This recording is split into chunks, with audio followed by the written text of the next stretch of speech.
नमस्कार दोस्तों, हमारे यूट्यूब चैनल टीचिंग मंत्रा में आप सभी का हार्दिक स्वागत है। आशा करते हैं आप सब लोग स्वस्थ होंगे, मस्त होंगे।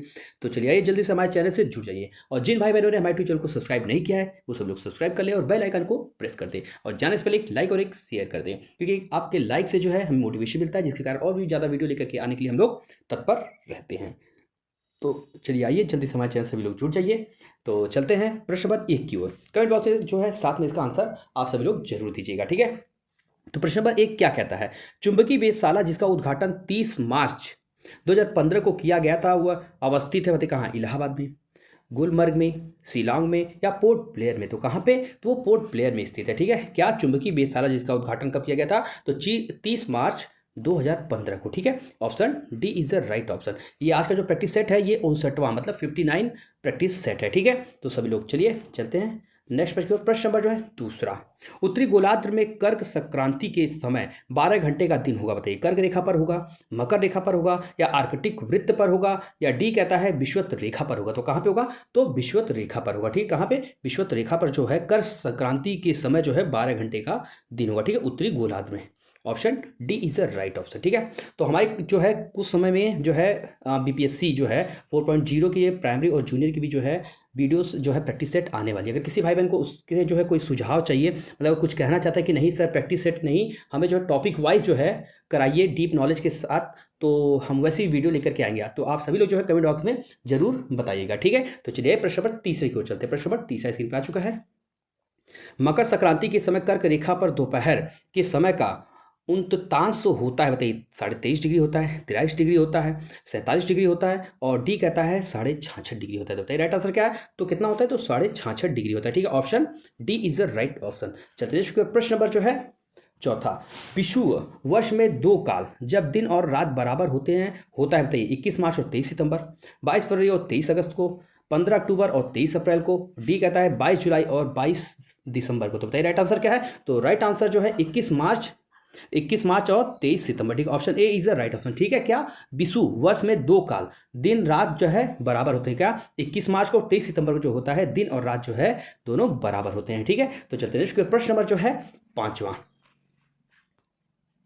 कथन ए कहता है तिथि निर्धारक रेखा पर ग्रीनविच से 12 घंटे का अंतर है और कारण कहता है तिथि निर्धारक रेखा 180 डिग्री देशांतर पर स्थित है बताइए। ए आर दोनों सत्य है, आर ए का सही व्याख्या करता है, और बी कहता है ए आर दोनों सत्य है किंतु आर ए का सही व्याख्या नहीं कर रहा है। ए सत्य है, आर गलत है, और डी कहता है आर जो है आपका सत्य है परंतु ए असत्य है। तो राइट आंसर क्या है? तो ए आर जो दोनों सत्य हैं और आर ए जो है ए की सही स्पष्टीकरण है, ठीक है, व्याख्या करता है, ठीक है। इसलिए option A is the right option. चतुर्दश के प्रश्न नंबर जो है छठवां। सूर्य से पृथ्वी तक प्रकाश आने में लगभग कितना समय लगता है बताइए। प्रकाश तत्काल आता है, कुछ समय नहीं लगता है, लगभग 96 सेकंड, सी कहता है 8 मिनट और डी कहता है 17 घंटे। तो बताइए कितना समय लगता है? तो आने में तो 8 मिनट लगता है, ठीक है। Option C is the right option, ठीक है। सूर्य का जो प्रकाश है पृथ्वी तक पहुंचने में कितना समय लगता है? तो 8 मिनट लगता है, ठीक है, लगभग। चलते हैं प्रश्न नंबर जो है सातवां। अंतर्राष्ट्रीय दिनांक रेखा खींची जाती बताइए अफ्रीका से होकर, एशिया से होकर, प्रशांत महासागर से होकर, या ऑप्शन डी कहता है अटलांटिक महासागर से होकर के। बताइए कहाँ से खींची जाती है? तो ये प्रशांत महासागर से होकर जो है खींची जाती है। क्या अंतर्राष्ट्रीय दिनांक जो है तिथि रेखा जो है दिनांक ये खींची जाती है, ठीक है। Option C is the right option. चलिए प्रश्न नंबर जो है आठवां। अंतर्राष्ट्रीय तिथि रेखा 180 डिग्री देशांतर में कितनी बार विचलित होती है बताइए। 3 बार, 6 बार, 8 बार, 10 बार। तो कितनी बार होती है? तो 3 बार जो है विचलित होती है, ठीक। कौन सी? अंतर्राष्ट्रीय तिथि रेखा 180 देशांतर, ठीक है। Option A is the right option. चलते हैं प्रश्न नंबर 9वां। अंतर्राष्ट्रीय तिथि रेखा लगभग किसके समानांतर होकर गुजरती बताइए। 0 डिग्री देशांतर, 180 देशांतर, 90 डिग्री पूर्वी देशांतर, और डी कहता है 90 डिग्री उत्तरी अक्षांश। तो बताइए राइट आंसर क्या है? तो सभी लोग को पता है क्या है? तो 180 डिग्री देशांतर, ठीक है। Option B is the right option. चलते हैं प्रश्न नंबर 10वां।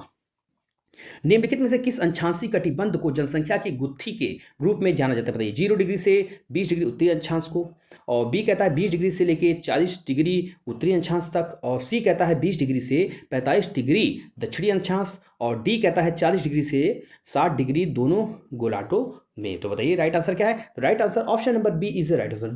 20 डिग्री से लेकर के 40 डिग्री उत्तरी अक्षांश तक के बीच में जो है जनसंख्या की गुत्थी के रूप में इसे जाना जाता है, ठीक है, अंशांशीय कटिबंध को। तो option B is the right option. चलिए प्रश्न नंबर 11वां। निम्नलिखित कथनों में से कौन सा बताइए सत्य नहीं है? 3 सत्य हैं, 1 असत्य है। भूमध्य रेखा से ध्रुवों की ओर जाति विविधता में वृद्धि होती है। और बी कहता है उष्णकटिबंध शीतोष्ण क्षेत्रों की अपेक्षा अधिक जातियों को आश्रय देते हैं। सी कहता है विशालतम जैव विविधता अमेजनी वर्षा वनों में पाई जाती है। और डी कहता है जाति विविधता शीतोष्ण क्षेत्रों में ध्रुवों की ओर घटती जाती है। तो बताइए राइट आंसर क्या है? तो सभी लोग को पता है क्या है? Option number A is the right option. ठीक है, आपसे पूछा था सत्य नहीं है तो ये नहीं। ठीक है, भूमध्य रेखा से ध्रुवों की ओर जाती है विविधता तो वृद्धि नहीं होती है, उसमें घटते चले जाते हैं। ठीक है, उनका क्रम घटता है। ठीक है, तो इसलिए option A is the right option. बाकी जो है 3 ऑप्शन बी सी डी ये सब सही है। आपसे सत्य नहीं पूछा था तो option A is the right option. चलिए प्रश्न नंबर 12वां, सुपोष्ण के संदर्भ में निम्नलिखित में से कौन सा कथन जो है सत्य है? बताइए। यह जल निकाय के पोषक तत्व संवर्धन की घटना है, सुपोष्ण। ठीक है, और दूसरा कहता है यह जल में घुलित ऑक्सीजन को कम करता है। तो केवल एक सही है, 2 सही है, 1 2 दोनों सही है, उपरोक्त में से कोई नहीं। तो राइट आंसर क्या है? तो 1 2 जो दोनों है सुपोषण के बारे में जो है दोनों सत्य है। ठीक है, क्या है? जल निकाय के पोषक तत्व का संवर्धन की घटना, ये भी सही है। ठीक है, और यह जल की घुलित ऑक्सीजन को कम करता है, यह भी बिल्कुल राइट, इसलिए option C is the right option. चलिए के प्रश्न नंबर जो है 13वां, एक पारिस्थितिकी तंत्र के विभिन्न घटकों से होकर पोषक तत्वों का गुजरना कहलाता है। बताइए। जैव भू रसायन चक्र, जैव भूगर्भिक चक्र, और सी कहता है पारिस्थितिकी अनुक्रम, और डी कहता है जैविक चक्र। तो बताइए राइट आंसर क्या है? तो ये क्या कहलाता है पारिस्थितिकी तंत्र का? तो जैव भू रसायन चक्र कहलाता है। ठीक है, option A is the right option. चलिए प्रश्न नंबर जो है 14वां, यूएनईपी द्वारा समर्थित कार्बन जो है कॉमन कार्बन मैट्रिक को किस लिए विकसित किया गया है? बताइए। संपूर्ण विश्व के में जो है निर्माण कार्यों के कार्बन पदचिह्न का आकलन करने के लिए। बी कहता है कार्बन उत्सर्जन व्यापार में विश्व भर की वाणिज्यिक कृषि संस्थाओं जो है के प्रवेश हेतु अधिकार देने के लिए। और सी कहता है सरकारों को अपने देशों द्वारा किए गए समय कार्बन जो है समग्र कार्बन पदचिह्न लिखा है, ये जो है समग्र लिखा है। ठीक है, क्या है? ये समग्र है। ठीक है, समग्र कार्बन पदचिह्न के आकलन हेतु अधिकार देने के लिए। और डी कहता है किसी इकाई समय यूनिट टाइम के विश्व में जीवाश्मी ईंधनों के उपयोग से उत्पन्न होने वाले समग्र कार्बन पदचिह्न के आकलन के लिए। तो राइट आंसर क्या है इसका? तो जो है कॉमन कार्बन मैट्रिक किस लिए विकसित किया गया है? तो ये जो विकसित किया गया है संपूर्ण विश्व में निर्माण कार्यों में, ठीक है, कार्बन पदचिह्न का आकलन करने के लिए। ठीक है, इसलिए option A is the right option. चलिए के प्रश्न नंबर 15वां, निम्नलिखित जैव भू रासायनिक चक्रों में से किसमें चट्टानों का अपक्षय चक्र में प्रवेश करने वाले पोषक तत्व में निर्मुक्त होने का मुख्य स्रोत होते हैं? कार्बन चक्र, नाइट्रोजन चक्र, फास्फोरस चक्र, और डी कहता है सल्फर चक्र। होता है राइट आंसर क्या है? तो फास्फोरस चक्र। ठीक है, option C is the right option. चलिए प्रश्न नंबर 16वां, निम्नलिखित में से कौन सा वायु प्रदूषण का सूचक? बताइए। पफबॉल्स है, सहवाल है, लाइकेन्स है, मांस है। तो क्या है? तो लाइकेन है। ठीक है, option C is the right option. चलिए प्रश्न नंबर 17वां, अधोलिखित पर विचार करना है। ठीक है, पारिस्थितिकी तंत्र, ठीक है, जो आपका पारिस्थितिकी अनुक्रमण का अध्ययन सर्वप्रथम किसने किया था? तो हुल्ट। ठीक है, हुल्ट के द्वारा किया गया था। अगर आपसे कभी प्रश्न पूछे पारिस्थितिकी अनुक्रमण का अध्ययन सर्वप्रथम किसके द्वारा किया गया था? तो हुल्ट के द्वारा किया गया था। ठीक है, और कवकी मूलीय, ठीक, कवक मूलीय सहवास में कवक तंतु खनिज व जल के अवशोषण में सहायता करते हैं। ठीक है, अगर आपसे पूछे कौन जो है खनिज व जल के अवशोषण में सहायता करता है, तो कवक मूली सहवास और कवक तंतु। ठीक है, ये दोनों मिलकर क्या करते हैं? तो किसका? खनिज और जल के अवशोषण में सहायता करते हैं। ठीक है, और डाइटम्स जो है और फ्लैजिलेटस जो है, डाइटम्स और डायनोफ्लैजिलेटस द्वारा अधिकतम प्रकाश संश्लेषण होता है। ठीक है, अगर पूछे किसके द्वारा अधिकतम प्रकाश संश्लेषण होता है, तो डाइटम्स। ठीक है, डाइटम्स और डायनोफ्लैजिलेटस के द्वारा। ठीक है, और पूछा लाइकेंस और आर्कडीज जो है ये किसके उदाहरण हैं? अगर आपसे पूछे अधिपादप का सबसे अच्छा उदाहरण क्या है, तो लाइकेंस और आर्किड है। ठीक है, आर्किड्स। ठीक है, और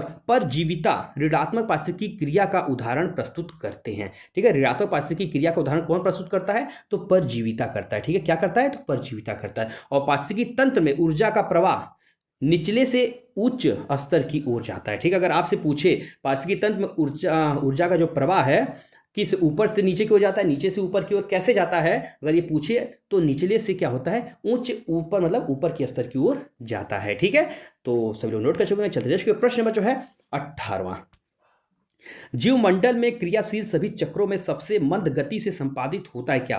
अवसाद चक्र, जल चक्र, फास्फोरस चक्र, या ऑप्शन डी कहता है कार्बन चक्र। तो क्या होता है? तो अवसाद चक्र होता है, ठीक है, जो मंद गति से संपादित होता है, ठीक है। Option A is the right option. चलिए प्रश्न नंबर 19। ओजोन गैस का सर्वाधिक संकेंद्रण जो है किस मंडल में मिलता है बताइए? क्षोभ मंडल, समताप मंडल, मध्य मंडल, आयन मंडल।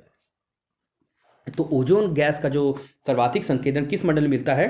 तो समताप मंडल, ठीक है। इसको सबसे शांत मंडल भी कहा जाता है, ठीक है। इसी के अंदर ओजोन की परत होती है। ओजोन की जो मोटाई जो है परत की किससे मापी जाती है? तो डाप्सन के द्वारा, ठीक है। किसके द्वारा? तो डाप्सन के द्वारा मापी जाती है। और जो हमारे जहाज जो उड़ते हैं तो समताप मंडल के अंतर्गत, ठीक है।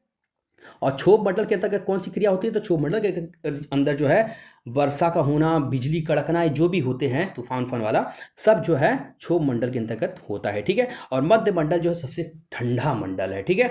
और आयन मंडल जितने भी सैटेलाइट को स्थापित किया जाता है तरंगो रेडियो तरंगे वाले, तो सब आयन मंडल के अंतर्गत, ठीक है। तो चलिए प्रश्न नंबर जो है 20वां। भूपृष्ठ में सर्वाधिक प्रचुर तत्व कौन सा है बताइए? ऑक्सीजन है, सल्फर है, सिलिकॉन है, या कार्बन है? तो क्या है? तो ऑक्सीजन होता है, ठीक है। Option A is the right option. चलिए फिर प्रश्न नंबर जो है 21। प्राचीन साहित्य में उल्लिखित ब्रह्मशी देश का तात्पर्य निम्नलिखित में से किस क्षेत्र से बताइए? सरस्वती नदी से, गंगा नदी के बीच के भूभाग से, गंगा यमुना दोआब व उसका समीपवर्ती क्षेत्र से, और सी कहता है हिमालय और विंध्य पर्वत के बीच का भूभाग से, और डी कहता है उपरोक्त से कोई नहीं। तो बताइए राइट आंसर क्या है? तो गंगा यमुना दोआब जो होता है उसका समवर्ती क्षेत्र से है, उसको क्या ब्रह्मर्षि देश, ठीक है, इसके नाम से, ठीक है, उल्लिखित है किसमें? प्राचीन साहित्य में। Option B is the right option. चलते नेक्स्ट प्रश्न नंबर 22। निम्नलिखित में से किस वाद्य यंत्र का उल्लेख जो है ऋग्वेद में है बताइए? दुदुम्भी, वीणा, बांसुरी, करकरी। तो बताइए 1 4, 1 2, केवल 2, और डी कहता उपरोक्त सभी। तो जो ऋग्वेद में है वाद्य यंत्र का उल्लेख इन सभी का है, ठीक है, इसलिए option D is the right option. दुदुम्भी का है, और वीणा का भी है, बांसुरी का भी है, और करकरी का भी है, ठीक है। तो चारों का है। चलिए प्रश्न नंबर 23। शतपथ ब्राह्मण में उल्लिखित विदेह माधव कथा जो आर्यों के गंगा नदी के पूर्व की ओर विस्तार का प्रतीक है, में राजा विदेह माधव के पुरोहित कौन थे बताइए? वशिष्ठ थे, गौतम राहुगढ़ थे, और वैश्वानर थे, या सदा नीरा थे? तो कौन थे? तो गौतम राहुगढ़ थे, ठीक है। Option B is the right option. चलिए प्रश्न नंबर जो है 24। निम्नलिखित में कौन सा जो है सुमेलित नहीं है बताइए?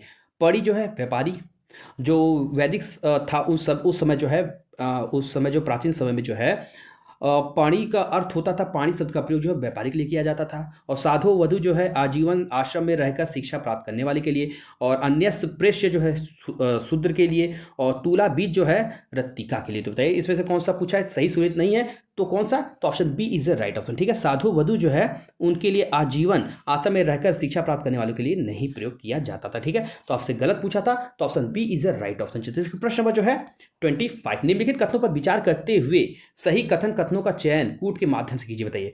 स्रोत यज्ञ में केवल श्रुति प्रतिपादित मंत्रों का प्रयोग होता है, और दूसरा कहता है स्मार्त यज्ञ में वैदिक पौराणिक और तांत्रिक मंत्रों का प्रयोग होता है। बताइए केवल एक सही है, 2 सही है, 1 2 दोनों सही है, और डी कहता है कोई नहीं। तो बताइए राइट आंसर क्या है? तो इसमें जो है 1 2 दोनों सत्य है, इसलिए option C is the right option. क्योंकि स्रोत यज्ञ में केवल श्रुति प्रतिपादित मंत्रों का प्रयोग होता है, और स्मार्त यज्ञ में जो है वैदिक पौराणिक और तांत्रिक मंत्रों का प्रयोग होता है, ठीक है। तो दोनों सत्य, option C is the right option. चलते हैं प्रश्न नंबर 26।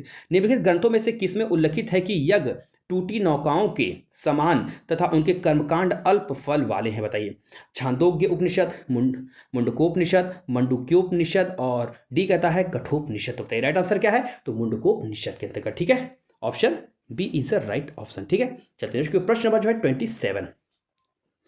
निम्नलिखित कथन ए और बी दोनों को जो है पढ़िए, और नीचे के ऊँटों का आप जो है कूटों का सही उत्तर चयन कीजिए, ठीक है।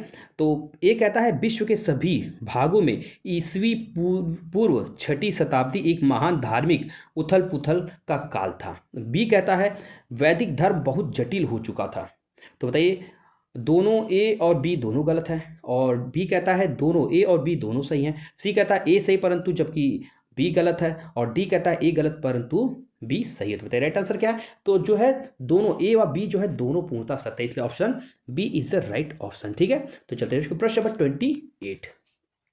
निम्नलिखित में से कौन सा एक ईसा पूर्व छठी शताब्दी में प्रारंभ से भारत का सर्वाधिक शक्तिशाली नगर राज्य था, बताइए। गंधार, कंबोज, काशी, मगध। तो कौन था? तो मगध था, ठीक है, सबसे शक्तिशाली। कहाँ पे? ईसा पूर्व छठी शताब्दी के प्रारंभ में, ठीक है। Option D is the right option. चलिए प्रश्न नंबर 29, भारत के प्राचीनतम प्राप्त सिक्के बताइए। तांबे के थे, सोने के थे, रांगा के थे, चांदी के थे। तो किसके थे?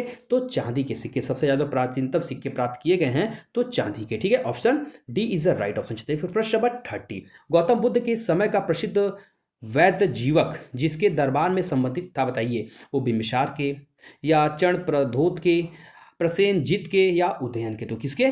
तो बिम्बिसार के, ठीक है, इनके राज्य में था, ठीक है। कौन? जो प्रसिद्ध गौतम बुद्ध के समय का प्रसिद्ध वैद्य जीवक, ठीक है, किसके दरबार से संबंधित थे? तो बिम्बिसार का। Option A is the right option. चलते हैं फिर प्रश्न नंबर 31, गोकुल ग्राम योजना निम्नलिखित किस राज्य से संबंधित बताइए। उत्तर प्रदेश, आंध्र प्रदेश, गुजरात, राजस्थान। तो किस राज्य से? तो गुजरात राज्य से संबंधित है, ठीक है। Option C is the right option. चलते हैं फिर नेक्स्ट प्रश्न नंबर 32, सरकार की कल्याण योजना के संदर्भ में निम्नलिखित कथनों पर विचार कीजिए, बताइए। अंत्योदय अन्न योजना के अंतर्गत निर्धनतम परिवारों को दिए जाने वाले खाद्यान्नों में गेहूं 2 रुपये प्रति किलो की दर से और तथा चावल 3 रुपये प्रति किलो की दर से दिया जाता है। दूसरा कहता है राष्ट्रीय वृद्धावस्था पेंशन योजना के अंतर्गत अधिकतर राज्य सरकारों द्वारा वृद्धों और निसहायों को प्रदान किया जा रही राशि के अतिरिक्त केंद्रीय पेंशन के रूप में प्रतिमाह 200 रुपये दिए जाते हैं। और तीसरा कहता है भारत सरकार ने गरीबी रेखा से नीचे के प्रति परिवार को आर्थिक कीमत की आधे से भी कम कीमत पर प्रतिमाह 35 किलोग्राम खाद्यान्न आवंटित किया। बताइए उपरोक्त में से कौन सा कथन सही है? 1 2 1 3 2 3 1 2 3। तो बताइए क्या है? तो तीनों बिल्कुल सही है, ठीक है। तो इसलिए option D is the right option. चलिए प्रश्न नंबर जो है 33, जवाहर रोजगार योजना के विषय में निम्नलिखित में से क्या सही है, बताइए। यह इंदिरा गांधी के प्रधानमंत्रित्व काल में आरंभ की गई थी। और बी कहता है इसका लक्ष्य प्रतिवर्ष 10 लाख लोगों के लिए रोजगार उपलब्ध कराना था। सी कहता है जवाहर रोजगार योजना का लक्ष्य समूह गरीबी रेखा के नीचे रहने वाले नगर निवासी हैं। और डी कहता है इस योजना के अधीन जनित रोजगार का 30% स्त्रियों के लिए आरक्षित है। तो बताइए राइट आंसर क्या है? तो जवाहर रोजगार योजना का जो है इस विषय में जो है सत्य है, आपका ऑप्शन डी इज राइट। इस योजना के अधीन जो है जनित रोजगार का 30% स्त्रियों के लिए आरक्षित किया गया था। तो चलिए प्रश्न नंबर 34, संघ सरकार द्वारा प्रारंभ की गई योजनाओं के संदर्भ में निम्नलिखित कथनों पर विचार कीजिए, बताइए। स्वास्थ्य एवं परिवार कल्याण मंत्रालय ने राष्ट्रीय स्वास्थ्य बीमा योजना आरंभ की थी। और दूसरा कहता है कपड़ा मंत्रालय ने राजीव गांधी शिल्पी स्वास्थ्य बीमा योजना आरंभ की थी। बताइए केवल एक सही, दो सही, एक दो दोनों सत्य है, और ना तो एक ना तो दो। तो तेरा आंसर का इसमें जो केवल दूसरा जो सत्य है, ठीक है, ये पहला जो है गलत है। स्वास्थ्य एवं परिवार कल्याण मंत्रालय ने राष्ट्रीय स्वास्थ्य बीमा योजना का आरंभ किया था, ये गलत है। आपका दूसरा सही थी, कपड़ा मंत्रालय ने राजीव गांधी शिल्पी स्वास्थ्य बीमा योजना का आरंभ किया था, इसलिए option B is the right answer, केवल दूसरा राइट है। तो चलते हैं प्रश्न नंबर 35, रोजगार गारंटी योजना ग्रामीण क्षेत्रों में रोजगार प्रत्याभूत करने के लिए वित्त सहायता देने का विचार करती है। ग्रामीण क्षेत्रों में काम ढूंढने वाले पुरुषों और स्त्रियों में से कम 50% को, ग्रामीण क्षेत्रों में काम ढूंढने वाले पुरुषों में से कम 50% को। और सी कहता है गरीबी रेखा के नीचे रहने वाले ग्रामीण परिवार के कम से कम एक पुरुष और एक महिला को। और डी कहता है गरीबी रेखा के नीचे रहने वाले ग्रामीण भूमिहीन परिवार के कम से कम एक व्यक्ति को। तो राइट आंसर क्या है? तो गरीबी रेखा के नीचे रहने वाले ग्रामीण परिवार के कम से कम एक पुरुष और एक महिला को, ठीक है, इसलिए option C is the right option, ठीक है। तो चलते हैं प्रश्न नंबर जो है 36, स्वर्ण जयंती शहरी रोजगार योजना जो 1 दिसंबर 1997 में लागू हुई, ठीक है, 1 दिसंबर 1997 में लागू हुई, तो इसका उद्देश्य शहरी बेरोजगारी अथवा अल्प रोजगार जो है गरीबों को लाभकारी रोजगार उपलब्ध कराना है, किंतु इसमें शामिल नहीं। बताइए नेहरू रोजगार योजना, शहरी बुनियादी सेवा कार्यक्रम, सी कहता है प्रधानमंत्री समेकित शहरी गरीबी उन्मूलन कार्यक्रम, और डी कहता है प्रधानमंत्री रोजगार योजना। तो बताइए इसमें क्या शामिल नहीं था? तो इसके अंतर्गत जो है प्रधानमंत्री रोजगार योजना जो था इसमें शामिल नहीं था, ठीक है, बाकी ये जो तीनों शामिल थे, ठीक है, इसलिए option D is the right option. प्रश्न नंबर 37, शहरी वृष्टि उद्यम, दूसरा है शहरी मजदूरी के बदले रोजगार, और तीसरा है आवास तथा आश्रय का उन्नयन किसके भाग है? बताइए। संकेतिक ग्रामीण विकास कार्यक्रम के भाग हैं, या नेहरू रोजगार योजना के भाग हैं, जवाहर रोजगार योजना के भाग हैं, या ऑप्शन डी कहता है प्रधानमंत्री रोजगार योजना के भाग है। तो किसके भाग है? तो ये नेहरू रोजगार योजना के ये तीनों भाग हैं, ठीक है, इसलिए option B is the right option. चलिए प्रश्न नंबर 38, नियोजन गारंटी योजना नामक ग्रामीण रोजगार कार्यक्रम सर्वप्रथम कहां आरंभ किया गया था? बताइए। पश्चिम बंगाल, पंजाब, केरल, महाराष्ट्र। तो कहां पे किया गया था? तो महाराष्ट्र में किया गया था। ठीक है, इसलिए option D is the right option. चलिए प्रश्न नंबर जो है 39, निम्नलिखित में से किस क्षेत्र की वृद्धि दर की रोजगार प्रतिशतता बहुत कम है? बताइए। विनिर्माण, निर्माण, वित्तीय सेवाएं या मिश्रित खेती। तो किसकी? तो विनिर्माण की। ठीक है, विनिर्माण। ठीक है, विनिर्माण की। Option A is the right option. चलिए नेक्स्ट प्रश्न नंबर 40, महिलाओं को पारस्परिक और अपारंपरिक, ठीक है, पारंपरिक और अपारंपरिक व्यवसायों में प्रशिक्षण और कौशल प्रदान करवाने वाली योजना का नाम था? बताइए। किशोरी शक्ति योजना, राष्ट्रीय महिला कोष, स्वयं सिद्धा और स्वावलंबन। तो बताइए राइट आंसर क्या क्या था? तो स्वावलंबन था। ठीक है, option T is the right option. चलिए देखिए प्रश्न नंबर 41, ये 10 आपके महत्वपूर्ण करंट से संबंधित प्रश्नों की श्रृंखला है। हाल ही में अमेरिकी पत्रिका ग्लोबल फाइनेंस ने सेंट्रल बैंकर रिपोर्ट कार्ड 2023 में किसे शीर्ष केंद्रीय बैंकर का दर्जा देकर सम्मानित किया है? बताइए। मनमोहन सिंह, निर्मला सीतारमण, रघुराम राजन, शक्तिकांत दास। तो किसको? तो निर्मला सीतारमण को। ठीक है, option B is the right option. चलिए प्रश्न नंबर 42, किस प्रख्यात लेखिका ने उनके संस्मरण यादें यादें और यादें के लिए 2023 का व्यास सम्मान दिया गया? बताइए। अमृता प्रीतम, मालती जोशी, पुष्पा भारती, कृष्णा सोबती। तो किसको? तो पुष्पा भारती को। ठीक है, option C is the right option. चलिए प्रश्न नंबर 43, हाल ही में केंद्र सरकार ने लोकसभा और विधानसभा चुनावों को एक साथ कराने हेतु किसकी अध्यक्षता में वन नेशन वन इलेक्शन पर एक समिति का गठन किया था? बताइए। एम वेंकैया नायडू, राजनाथ सिंह, आदित्य योगी, रामनाथ कोविंद। तो बताइए राइट आंसर क्या है? तो रामनाथ कोविंद की अध्यक्षता में। ठीक है, option D is the right option. चलिए प्रश्न नंबर 44, रेलवे बोर्ड की पहली महिला अध्यक्ष और सीईओ कौन बनी? बताइए। जया वर्मा सिन्हा, रश्मि शुक्ला, उषा वर्मा सिन्हा, जयंती नटराजन। तो कौन बनी है? तो जया वर्मा सिन्हा बनी। ठीक है, option A is the right option. चलिए प्रश्न नंबर 45, हाल ही में किसे अमेरिकी राज्य ने अक्टूबर महीने को हिंदू विरासत माह घोषित किया है? बताइए। फ्लोरिडा, जॉर्जिया, आयोवा या हैम्पशायर। तो किसे?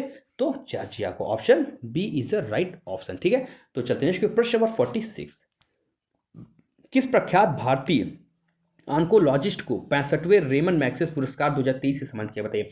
डॉक्टर रवि कन्नन, और बी कहता है डॉक्टर अशोक वैद, और सी कहता है डॉक्टर बीपी गंगाधरन, और डी कहता है डॉक्टर आर रंगा राव। तो बताइए राइट आंसर क्या है?